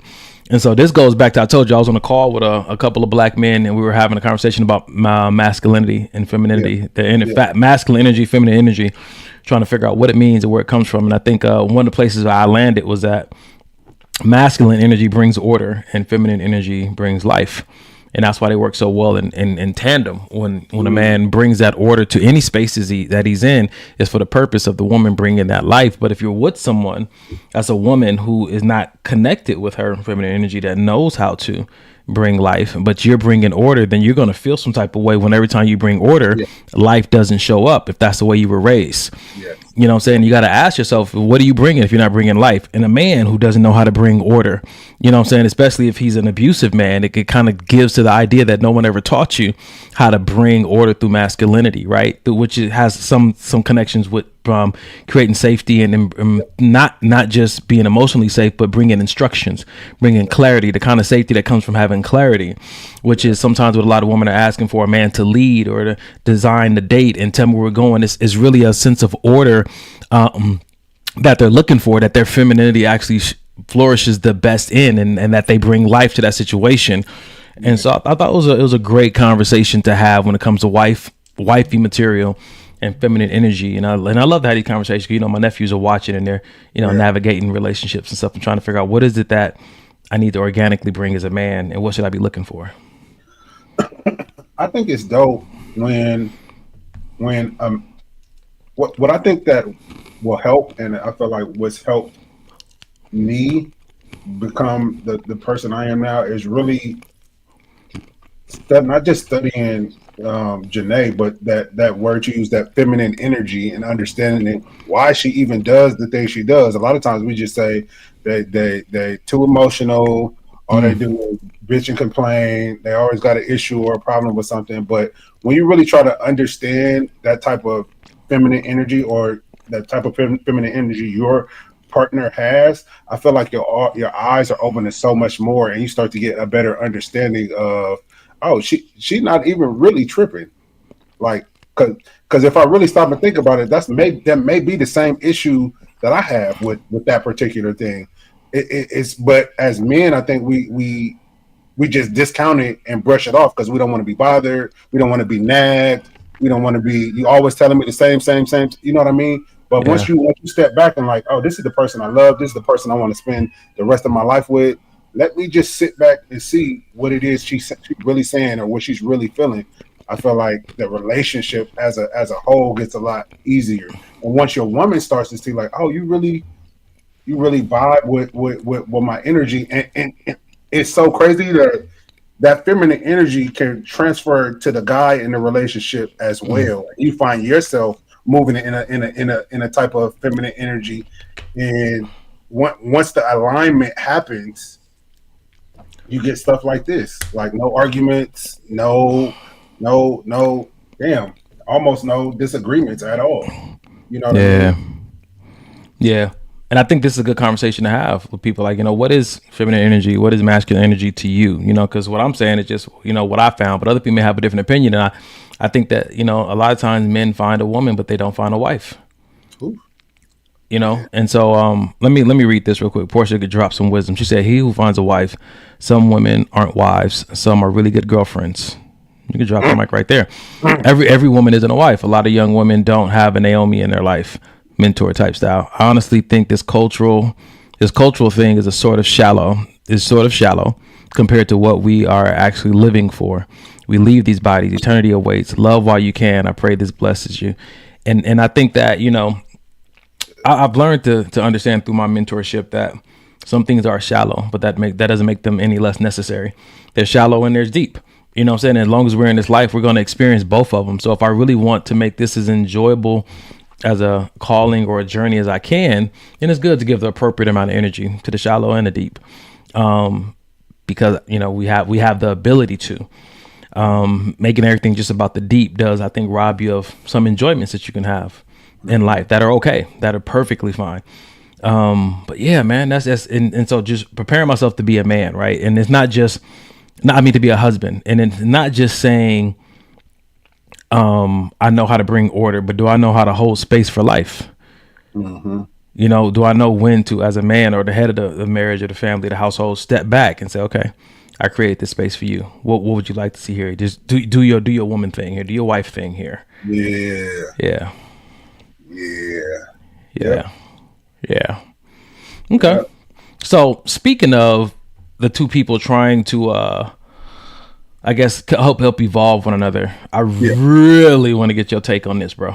So it's women who feed your ego, it's women who feed your soul. The women who feed your soul are very scary. And those are the women that if you're scared of being vulnerable, that you avoid. I'll give you an example. You out at a bar. You kicking it. The chick that you're dating pops up at the bar. Not popping up on you. She just having fun with her friends. They end up in the same place as you. Right. You having a good time vibing before she got there. She's like, oh, I'm with my friends. You with your friends. Let's continue the night as is. We don't got to get booed up in this bitch. Just kick it, have fun, right? Yeah. And you go a little too far and you letting bitches be in your face too long. Say you got the woman who isn't looking at you, the one who don't meet your standards, the one who's feeding your ego. Her conversation it's gonna be like, you got me fucked up. You straight face. Who the fuck you think I am? I look better than all them hoes. It's gonna be about her. Okay. It's gonna be about how she feel. I think I know you going. Things like that, right? Yeah. That woman who feeds your soul, that woman who's looking at you and who can really see you, she gonna start asking you certain questions. Do you need the validation of these people? Like, why are you in there? Like, why are you behaving this way? She gonna make you look at yourself in a way that you haven't looked at yourself, and it's gonna like make you very uncomfortable. Those are the women I think we avoid a lot. Hello. Hello. That's so good. That's so good. And I feel like that's one, like, I feel like I've been avoiding the Janae's like my entire life for that very reason. Yeah. Because if I get too close, you're gonna make me look, not even on purpose, just being the type of woman you are, you're gonna make me look at myself. And you're gonna make me turn that mirror around and really analyze, because I won't be able to point the finger at nobody else. You know what I mean? I'm gonna have to point the finger on me and see what the real issue is. I remember towards the beginning of me and Janae dating, she told me to my face, sheesh. She told me to my face, you're a hypocrite and you don't need to be on the show. I said, And for a while, I took a hiatus from the show. I don't know. I think you may have been on. I think it was right around the time you first started. And I took a hiatus from the show because, like, shit, like, nobody I've ever been with has talked to me that way. Not disrespectful, not trying to put me in my place, just keeping it a buck because she cared about me and she saw that this is not the man that you are. Like, you're saying all this stuff on the podcast and you're talking and it sounds good, but you live in a different way. Oh, do you want to? Is this the kind of guy you want to be? You want to be two-faced? You want to, because at the end of the day, that's not what she deserved. That's not what I deserve. That's not what Denim deserved. That's not what the show deserves. That's not what the viewers deserve. But she didn't even make it about her and what she deserves. That's what I'm saying, Donnie. That's what I'm saying. She made it about you and what you deserve from you. Golly. Nigga. All I'm saying is, but again, it was also, I knew that it wasn't coming from a place of, I'm gonna show you, I'm gonna put you in your place, I'm gonna know it's your fault, and I'm gonna show you how it wasn't that. It wasn't that. It was a statement from a place of love, and also, not gonna lie, also from a place of hurt. You know what I'm saying? I'm hurt that the man that I've fallen in love with is this is how you acting right now. It never came back to this is how you're treating me though. It was almost like a look at yourself. What are you doing? Look at yourself. You're better than this. You are. How you break somebody, nigga? I don't know.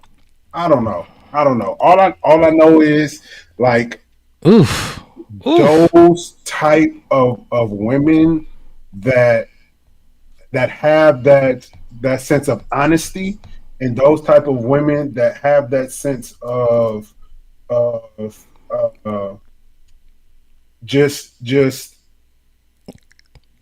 concern, care, consideration of you. Right. To so much so that it may hurt your feelings, but I'm still finna tell you. It may make you cry, but I'm still finna tell you. It may make you mad. You may leave me because I'm about to say this, but I'm still gonna tell you. That's like when we in the gym and I tell you, like, I know you got 5 more. Yep. Like you ain't playing or hurting nobody but yourself. Yep.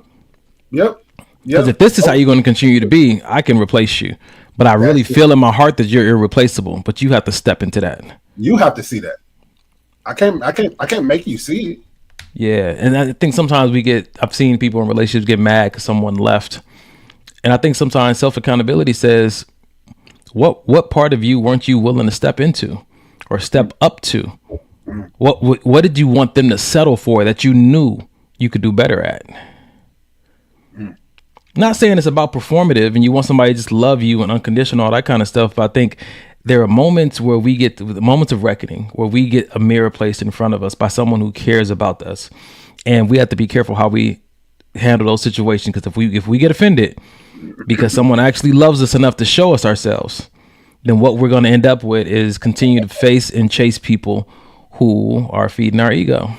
Yeah, and that's one thing I've learned about myself. People that feed my ego don't last very long in my life. You know what I mean? The people that are stayers and the people that last in my life are the people that I can't bullshit, that I can't sweet talk. I can't just like with Eric. When I came in this office the first time, I'm like, okay, I've been to therapy before. I'm gonna say what I need to say. I'm gonna get you on my side. I'm gonna stroke my own ego because I'm gonna say things to you to make me feel. First day he was like, you can't bullshit a bullshitter. From that day on, me and him been thick as thieves. Same thing with you. It's certain stuff I can't say to you that you can say, all right, cool, we're gonna go with. No, you're gonna call me out on my bullshit every time. Carson the same way, Janae the same way. I got other people that I'm close to, I can't do that with, but we're not as close as we are. Or as we used to be. For that very reason, I need people around me that's gonna keep it a buck. Yeah. All right, let's do this then, man. We got about 37 minutes left in the show. There's 2 videos in particular, 3 that I think I want to tap into. So why don't we start here and then we'll finish up with these last 2. But this is a video 2 of my friends sent me. And since we're talking about this whole idea of people holding you accountable or people who love you and call you out on stuff, let's tap into this. Was there any moments, D'Angelo, where you was like, man, I don't think this is going to work? No. I can remember a moment. D wants to get married. I always had resistance to that. You had resistance what, to marriage? Yes. Sabotage is a real thing. I come from a divorced family. I wanted to be married, but it's like, why am I not excited about marriage? And I got us a journal. And his first goal he wanted to write down was the month we'll get married. I'm like, you starting off heavy. It turned into a whole thing. And for him, it's like simple. Y'all went through premarital before y'all even got engaged. Why'd you go through that? I don't know if I knew the magnitude. Yeah. I'm just being honest. You didn't say, oh, one day we gotta get married. Because you don't know that timeline. Yeah. You know you want to be prepared for the ride, but you don't know when they're going to press to take off. Real. He was really fighting for us. I was like, I don't know if I have that fight inside of me. I haven't seen a lot of people fight for love. You blessed him to be in the next relationship with somebody else, to be married to somebody else. Up until that point, she had never gave me feedback that said, I'm okay if this doesn't work out. I was trying to free him. And I didn't want to be free. How'd y'all recalibrate from that moment? I explained my sabotage to him, so he'll have a picture of it, so we can talk about it. That's relationship. You don't even know what's happening, but all I can give language to is what is in my mind. And then we can talk about it and figure out how to get through it. Was there any? Man, that's so like the most. She explained her sabotage. I wish that I had the capacity to do that when I saw it happening, but didn't know it was self-sabotage. You know what I mean? That could have saved us so much time and so much anguish and pain in our relationship had I been able to know that's what was happening. You know what I'm saying? Instead of blaming it on, oh well, my ex fucked me up, or my Denim's mom messed me up. So it was so much deeper than that. That thank God therapy brought out. But the fact that she could put words to it that's dope. Jeez, it's I explained my self-sabotage. There were 2 big moments in that video for me, and that is one of them. Giving language to the behavior that I'm exhibiting. That's a big moment for me because if I recall correctly, I want to say that I've been in, I want to say maybe 4 situations with self-sabotagers.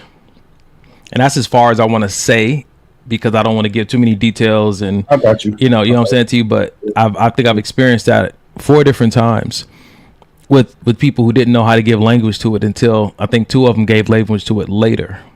Wow. That it was this self-sabotaging behavior. So when you're able to give language, I wonder what do you think enables someone or resources someone to be able to give language to their own self-sabotage?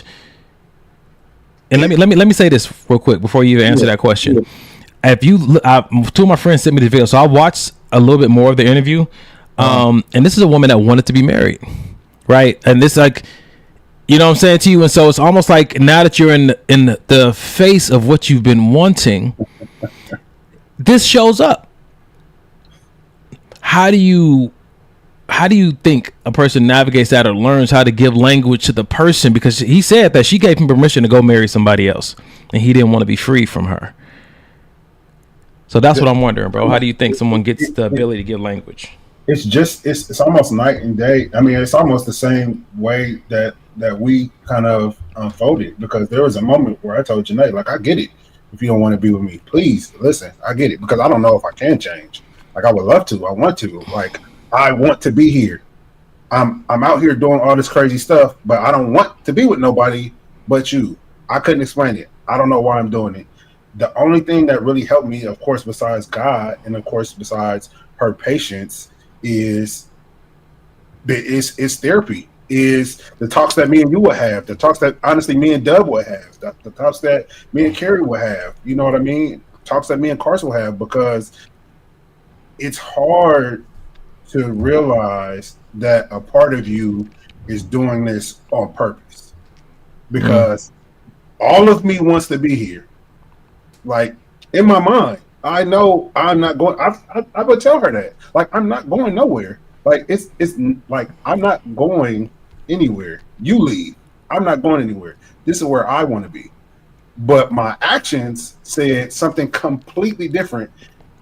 Couldn't tell why. Most people, oh, you just wanted to be out there doing yada, yada, yada. You never really loved her. You never really, Yeah.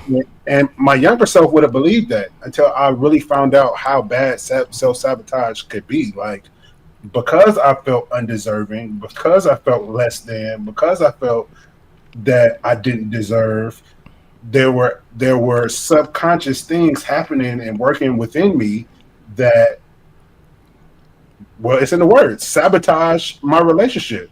Yeah. Many times. Yeah. And like, what, to answer your question, like I said, I feel like being in therapy and really, you know what? Before therapy is deciding to be honest. And it's deciding to say, you know what? Although I haven't told the truth to Janae, although I haven't told the truth to other people, I gotta at least tell the truth to myself. And I feel like once I realized, like, everything that I'm in right now has nothing to do with Janae. Like, it has nothing, because at first it was, I got to do this because I want to be in a relationship. But once I stepped outside of that and said, oh, my nigga, you need work on you. Forget about the relationship. I really have to go into that mindset of, I'm not doing any of this for her anymore. Like, I want to be a better person. And once I started being honest with myself, because at some point when you lie so much, you start to believe that stuff. It's crazy. Like, I was like a victim of everything. Like, I played no part. I'm a victim. The only reason why I DM'd her was because she did X, Y. I didn't take accountability for anything in my life. Once I started doing that's when I started to see the word that you just used and that Eric used in therapy, is that self-sabotage. Even down to since I've been a kid. You know what I mean? Because it didn't start as an adult. I thought it started because of Denham's mom. It started way before that with my mom. Nigga. What? Man. What? Mick Jellin said it was a wound. I'm grateful you found someone incredibly mature to help you overcome and heal, and for your amazing support group. So happy for you, Mike. I appreciate that. I want to ask you a question, being on different sides of the coin on this conversation. Now, I will say this, I think we all need to have a conversation with ourselves about ways we may be sabotaging the relationship. I think one of the main groups I would say that needs to have a conversation about sabotage, if you feel extremely like a victim from your past relationship or relationships, I would say, have a look at, what you may have contributed and what self-sabotaging ways that you have of being that exist outside of relationships. Like you said, like maybe stem from childhood, but it would take wanting to go into that room, not just, somebody telling you to go into that room. But let me ask you this question. What happens? Because when I hear Mick Jellin say, I'm grateful you found someone incredibly mature, where do you draw the line, or what happens where your self-sabotaging ways exceeds someone's either patience or it's very offensive to their standard, do they now become a bad person because they chose to just walk away from you? So no. I I never in all of that time period that we were going through, me and Janae, I never once made her feel like if she decided to leave or she decided to be out, she would be making a mistake. She was wrong for doing it, because I was tormented by so many demons, bro. Ugh.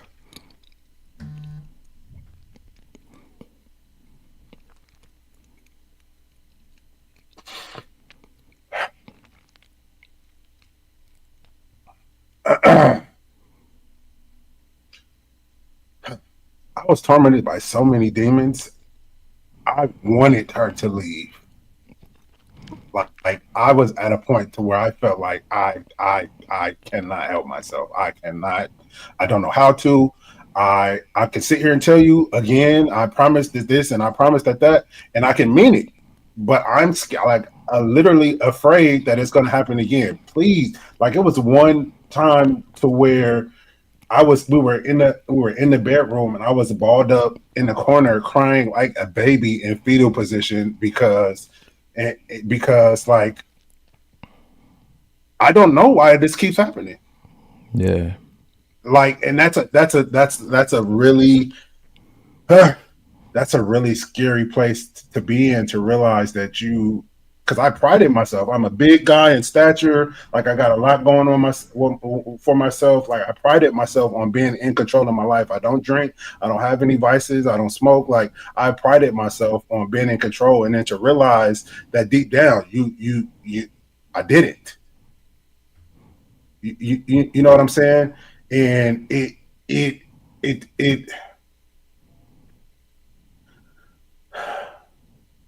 took me to say to myself, if I do this again, like I'm gonna break up with her. Like, because she had left and she had been very serious about leaving. And there were times where I was like, oh shit, the relationship was over, and I'd be super sad. But a part of me will be like relieved, because I can't keep hurting this person. She's done nothing. Who does this to the person that they love? I remember one of our conversations about that when she had stepped away. You were just like, I remember the revelation you had. And it just comes to a point, like I said, and I feel like that point was the honesty, like, and the point also was the letting go of the guilt behind it all, and that was very hard for me to do. Just and which came out in therapy. It's hard for me once I've done something to forgive myself for it. Yeah. She could say, I forgive you, and she could say we can move forward. But for me, I couldn't let that go. What always caused me to, which then would bring me back to, you finding yourself in a situation, somebody that hit you up, somebody that stopped you, and now you're sitting there having inappropriate conversations again. And instead of being like, no, I said I was going to do it, the thought was, because I kept holding on to it, the thought was, well, you keep doing it anyway. This is what I expect from you. So it wasn't no fight. It wasn't no try. It was, this is the type of nigga I am. And I started to accept that. The lies. Yeah. The lies. Started to accept the lies. So once I gave myself truth, like, no, this is not me. This is not who I want to be. This is not who I am. Yeah, that's what made me open up and start talking about it on the show. Because everybody in the very beginning of our relationship thought we had this picture perfect relationship. And in all aspects of the word, we did, except in the area of me and other women. I mean, that means her mom watched the show, her dad watched the show, her brother watched the show, my mom watches the show, my family watches, so her friends watch the show. So now my honesty had to come up, and I'm gonna just tell my story. in front of everybody. I'm gonna get free from it. There we go. That's the word. You know what I'm saying? You can't go tell it's nothing nobody to this day. It's nothing nobody can tell her about me that she don't already know. And it took the podcast, it took the therapy, it took the thoughts with the talks with the circle for them to get this point of freedom. And she allows me to be free. She allows me to when we in the gym, hey babe, you mind if I go show her how to do this exercise the right way? She allows me to do stuff like that because she knows that's my passion, and I don't have to worry about. I wonder if he's her thinking. I wonder if he's gonna try to DM her. I wonder if they're gonna talk. Like she has the access to my social medias. I don't give a shit. My passcodes to my phone. I don't care. Like the freedom of truth is just a whole different ball game, bro. I'm being long-winded, but and they appreciate it. Niall said, "I appreciate your vulnerability, Mike." Danielle said, "It's so good." Yeah, Amber said, "Yes, you are who God says you are. I'm inspired by your humility. God has given you beauty for ashes." Beauty for ashes. That's dope. That's gonna be a tattoo, Amber. Mark my words. That is a tattoo. Man. Who would have known? Shame will keep you in a dark place, bro. Shame will keep you in despair. Based on shame. Oh, well, because I'm addicted to porn, or because I've had lesbian thoughts or homosexual thoughts, or because I stole from the church, or because, I had sex with somebody that was a family member. Listen, I get it. But don't stay there. Like shame will keep you there. The devil will keep you there. And that's bondage. That's bondage. So now you're not worthy. Nobody ever wants you. I might as well just kill myself. Like, it'll never get better. Like, nah. The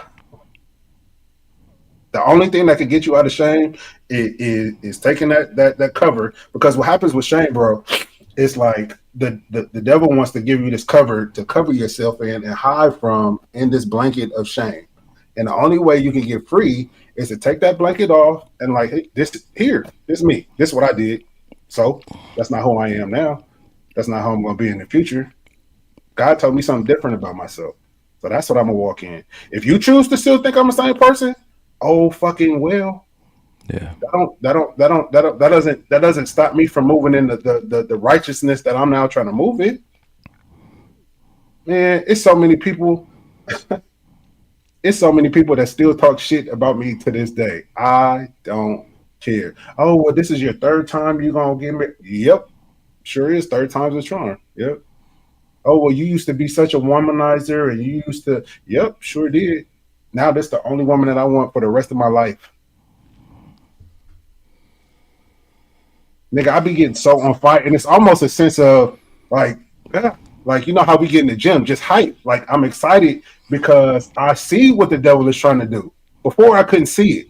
So it's a gift to be able to see. It's like somebody, it's like somebody trying to throwing you a football on the field from 100 yards. That's great. I could see that ball coming from a mile away. I could prepare for it. I could say, okay, I'm gonna catch it like this. I could get in front of it. I could dodge it. I could do whatever I want to do now. Before I couldn't see it coming because I was trapped. Get free, people.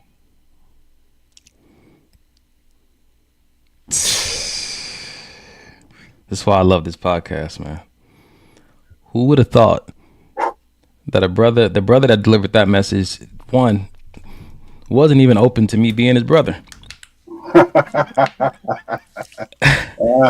Yeah. And here we are, out of, I guess, the 6 people who've been on this show, holding it down, and has taken the vision that Carrie had and has turned this platform into something like this. This meeting up with you every Sunday has been so therapeutic to the degree I don't even think we've taken time to consider the magnitude and the impact it's had on our manhood, on our brotherhood, on how we show up for our families. Yep. I think while I'm listening to you talk, and I'm thinking like, yo, a lot of this happened on air. Yep. Live, not just behind the scene conversations. A lot of this was processed live in this space. And if y'all don't know how valuable this is, if you've been watching the show, then you know you've been exposed to some of these moments. And I encourage you, go back and listen to some of these episodes, man, because this is definitely a gift to this generation, man. And not just because we doing it, but because of what's coming out of it. You're getting vulnerability and transparency on a different level, because me and Mike talk often about this podcast and how, because we don't have people running commercials on here and we're not partnered with any other kind of organizations, that, you know, it's not a gimmick. It's not a gimmick like that. You know, we definitely have our maybe, because that's our fun way of saying that it may help or it may not, but we don't have to tailor things a certain way, our content a certain way, to hide anything. We're vulnerable when we want to be, and we're not when we don't. Man, but when we are letting God and the Holy Spirit guide us and use us to just tell the truth and get free, like I want to get you free. I want to get you free live tonight. It's powerful, man. And it's one of them things where, and then I'm gonna let it go. I just get passionate about this topic. It's one of those things where also that part of getting free is talking to your kids about it. A lot of people think that because they're just kids, they don't need to know that. Because they want to keep this image of, oh, you're such a great dad or you're such a great mom, and so you don't want your kids to know that you really like been through some shit. Man, anytime anything happened with me and Janae, Denham was in the room. Like, this is what Daddy did. Come on, son, this is what Daddy did again. He had the hard questions I had to ask him. Why you keep doing it? I had to answer that question. Well, don't you love her? I had to answer that question. Well, is she still going to be my mom? I had to answer that question. Well, you know, like, well, if we're supposed to be family, are you supposed to be doing stuff like that? I had to go through all of that. But all of that did was, one, make our family unit stronger, because now that I put it out there, they holding me accountable. Then I'm looking at me when it's just me and him and we at the movie theater. Oh, did you know her dad? That's his way of saying, okay, my nigga, don't tighten up. Tighten up, right. But I have to realize that things sometimes that flow in the parents can get passed down to the children. So I know stuff like lying is easy for me. I have to work extra hard and be extra prayerful that stuff doesn't get passed down to him. So when I see certain patterns in him, we got to have that talk. But I always want him to look at me and say, you know what, I can go to my dad. He went through that before. I remember, you know what, I'm dating this woman and I really love her. And I remember Dad had this problem because it was another woman so I can go to Dad. I know I can go to Mom and talk to them, because growing up, I remember hearing stories about this. Man, you would be surprised how much more your kids will respect you for telling the truth than them having to find out about it when they get older. I'm going to say this before we move on. It's something about that I've lived with my mom. When my mom's always been honest with me, but when she started to be more vulnerable and transparent with me about her younger years and about her marriage to my father, her choosing to be vulnerable and transparent with me actually helped me with my freedom. Because it's not a theory what you're talking about. It was her. A lot of my liberation came and my freedom came from her choosing to break free in front of me. Some of the things that my mom did and whatnot, and I was like, oh shoot, I've even had those thoughts, or I did the same things, and her just telling me. And even though she wasn't stuck in that place anymore, her just telling me created a sense of hope and possibility for me to, like, yo, I don't have to live within this identity for the rest of my life. Like, even though people said this and, you know, you've done this and now, you know, and then her telling me things about, you know, my father never did that, but she telling me things about my father. You know what I'm saying? It's that hidden stuff, man, sometimes keeps the next generation locked up. because there's keys in there, but you're so ashamed that word. Yeah. And you pass down that shame. You pass down that dark space, and so I applaud you for that, bro. This is God is good. Ooh-wee. Yep. Damn. All right. I did not expect that. Sheesh. I had a feeling, but not that kind of feeling. We got 13 minutes left. Let's go to this one. This is a stark contrast, and then I have a certain video I want to end on tonight. So, I am as a man that wants to love you. Will you let me? I don't argue. I don't want to talk about a relationship. If I got to talk about the relationship, then we're not in the relationship. We're walking through your anxiety and through your fears. Because if you're in this relationship, then you're loving me, you're hugging me, you're touching me, we're holding hands, we're laughing together. All this talk about this now, no, you're giving me anxiety. I don't want to argue. I just want to smile. I'm not letting anybody waste not one fucking moment of my life. I'm going to enjoy this ride. And if I need to be alone to enjoy it, then that's what will happen. Yeah, as we're going to head in the other direction. Yeah. So initially when I saw this video, I was like, yeah, I feel that. But then when I started to think about it and I rewatched it a few times, and I'm listening to the language he's using about his partner and not wanting to talk about this and that, and he just all he wants is basically bliss. I just started to realize you want to live in fantasy land where there no problems exist. All is all the planets are aligned every day. She doesn't have a period. She doesn't have bad days. She doesn't have any of these things. And again, there was nothing on him. It was based on his partner. You know what I mean? He doesn't want anything or anybody to bring him anything negative in life because he wants what we're gonna call his peace. And if you bring anything to him that's like that, then he'll just be alone and by himself. If that's his choice to be by himself, then that's okay. I get it.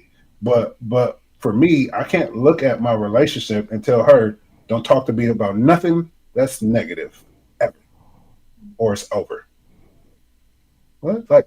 So now I've silenced her completely. And it almost sounds like a dictatorship now. It don't sound like a relationship no more. It sounds like I can't come to you for anything, whether it's about us or not. Nothing negative I can even bring to you. My mom died. I can't come to you about that because you don't want to feel sad. You just want to feel happy all the time. Mm-hmm. So Niall said a little radical and not the most realistic of views. Shonda said, "Oh snap, Mike coming down my street." And then like also communication is key. So here's my take on it. And okay, I hear you. Said he seemed a little controlling. Here's what I'm gonna say, man. Knowing he's one of the Wayans brothers and knowing that knowing a little bit of the history about his family's legacy and what they've had to go through and the way that they paid for other entertainers that came behind them and some of the deals that didn't go the way they should have did went because of the extreme racism and discrimination that they were exposed to. My first mindset is what's wrong for that being his fantasy. Nothing. And him wanting that to be a reality. And I think that I don't know how much him and his family have gone through in Hollywood to make him say that for the rest. I've had enough struggle. I've had enough pain. I've had enough negativity. If there's any way, I've had enough. And I think that some people are at a place where they've had enough. And although it may seem far-fetched, there may be somebody out there who fits that, who might be on the same page. You know what I'm saying to you? That's just like, yeah, I don't want no more negativity. I've had enough for a lifetime. Some people say, well, you got to argue because that's the passion that you have for your relationship. Some people have had enough arguments. Some people have had enough disagreements. You don't know, like, so before, I listen to some of the comments that were on there before I hear people say like, well, that's not real. That's not how it's supposed to be. I would love to offer just a little bit of a softer perspective and a softer heart concerning, like, you don't know, what people have been fighting their entire lives and what they're hoping, the relief they're hoping for in a relationship. And although something may seem far-fetched, you only need one person to sign up with you. That's it. That's it. That's it. Because it's somebody that's okay with that. It's somebody that think it's a woman out there that feels the exact same way he does. Yeah. You know what I'm saying? And like I said, when I was talking about it, like if that's what he wants, that's cool. That's that man's preference.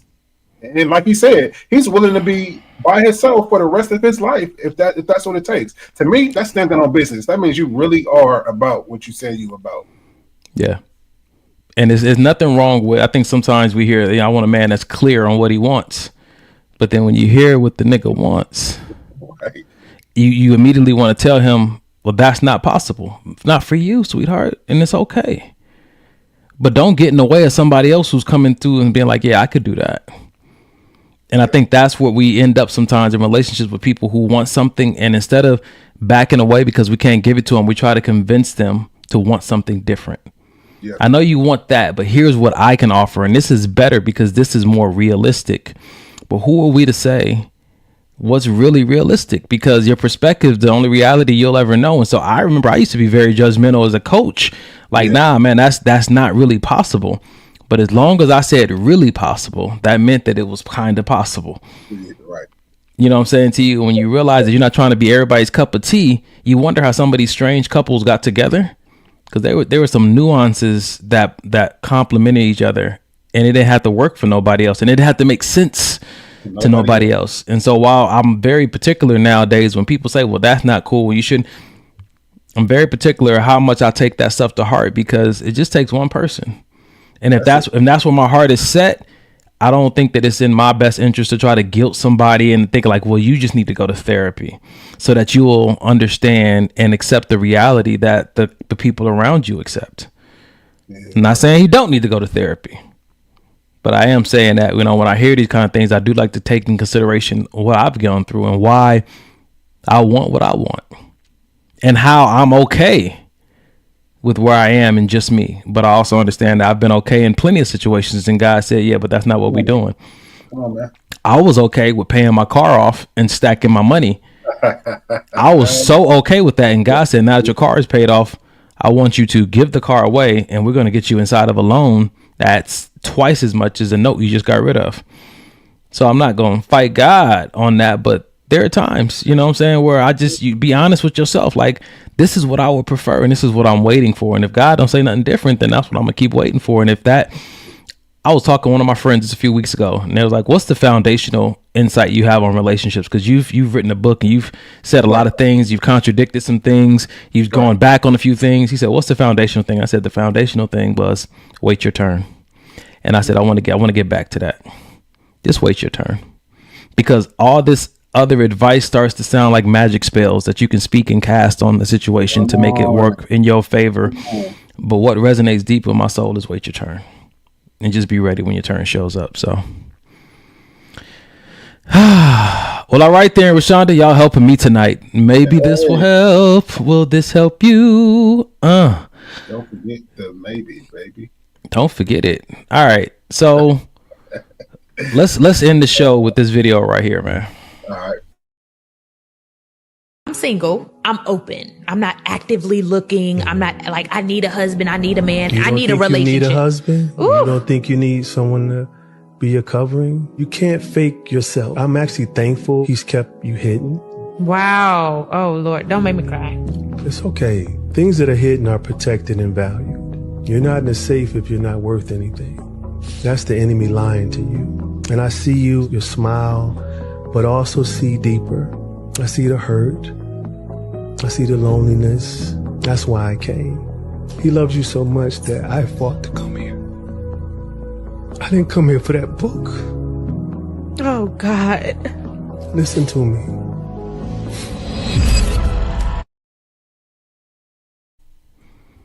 And they actually have a clip of him praying for her right there on the podcast too, man. Yeah. So when she first got on the scene, I wasn't a fan at all. I thought she was loud and ghetto and boisterous and just a turnoff, from not my cup of tea at all. But seeing this clip, I love this so much for her because she started off by saying what she don't need. And people that have done self-work can see right through that when people say things like that, right? People that are healed can see through and he saw right through it. And then all he did was, you don't need nobody? Immediately, boop, broke her down. But then he affirmed her about things like it's okay. It's okay to be lonely. It's okay to be sad. Like you don't have to put up this facade. And this goes for everybody watching. You don't got to put up this facade of I'm all right. I'm gonna be all right. I'm cool. I don't need that. I'm cool. I get it from the mud. I've been doing this all my life by myself, and I'm gonna do it for the rest of my life by myself. And it's okay. It's all right. I remember and need somebody. I remember you said this once that the armor that you wear for such a long time actually ends up doing more harm than what you think the armor is really protecting you from.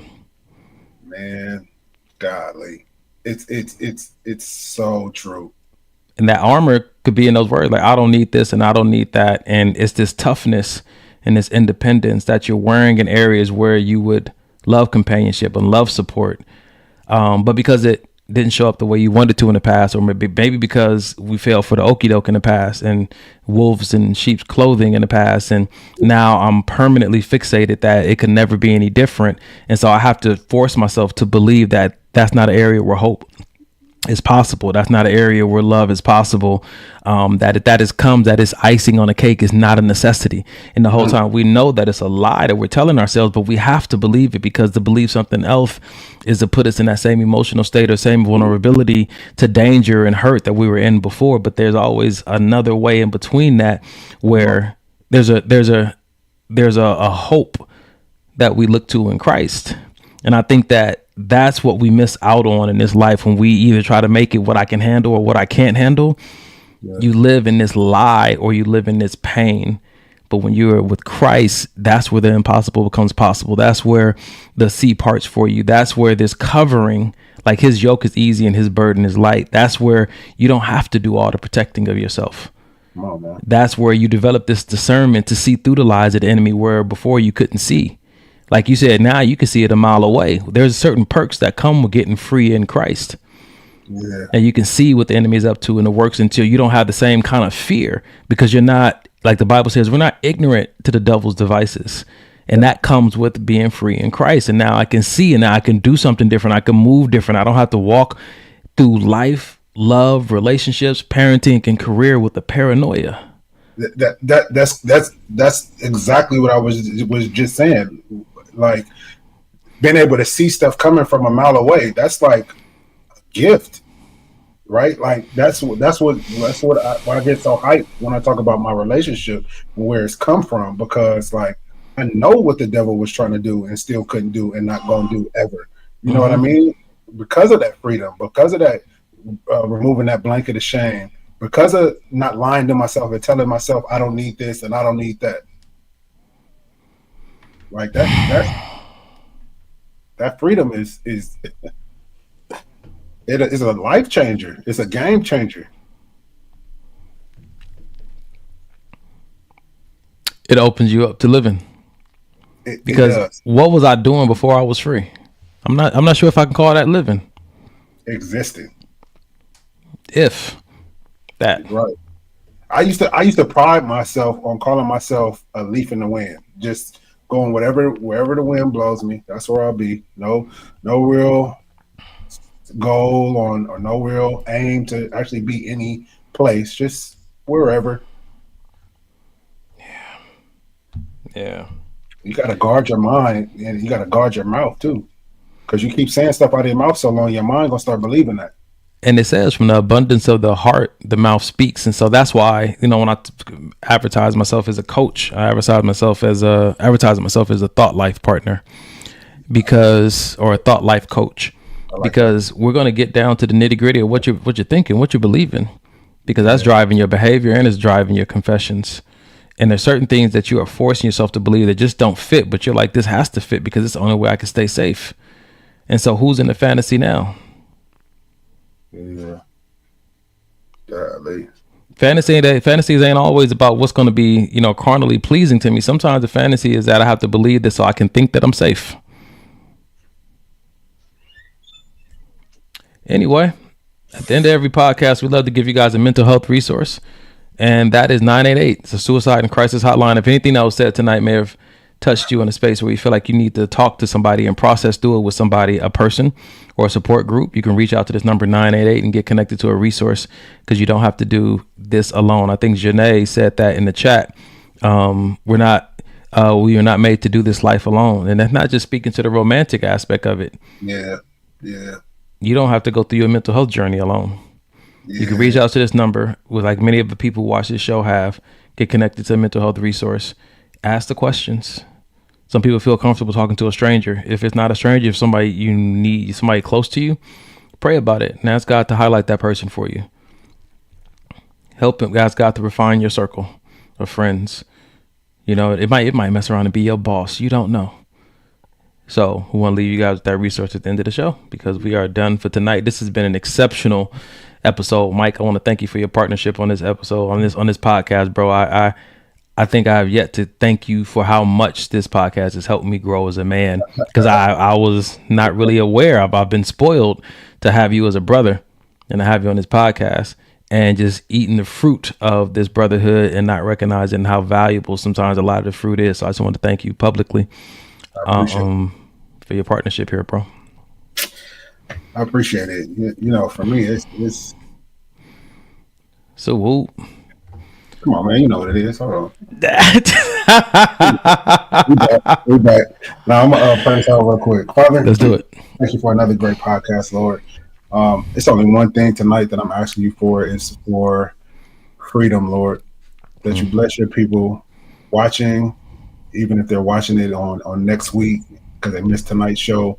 If it's been shared from a friend and they're watching, whoever is watching this podcast, I just thank you for your spirit of freedom and just to break those chains of bondage over people's minds, over people's hearts, over people's thoughts, people that have been living in this spirit of bondage for years since they were children, Lord, and they just don't know why they can't get out of certain situations, Lord. I just thank you that you show them who you really are. Yeah. You are the chain breaker. You are the bondage breaker, Lord. That's who you are. That's who you've been for me. So I know you can do it for anybody listening, Lord. But just thank you again for your power, your love, your forgiveness, Lord. We thank you for your covering throughout this week as we go through our daily lives, Lord, going to work, going to school, with our children, with our spouses, with our friends, with our circle, with our churches, Lord, with everything that's going on in this earth. May we remember you, who you are. You're a God of love, not a God of mischief, not a God of chaos, not a God of misunderstanding, not a God of hate, but a God of love, Lord. And we thank you that we will keep that in the forefront of our eyes, our mouths, and our ears as we go throughout this week, Lord. In Jesus' name we pray. Amen. In Jesus' name we pray. Amen, bro. This episode made my heart so happy, man. We love y'all. God said the same. We see y'all next Sunday. 2 chains.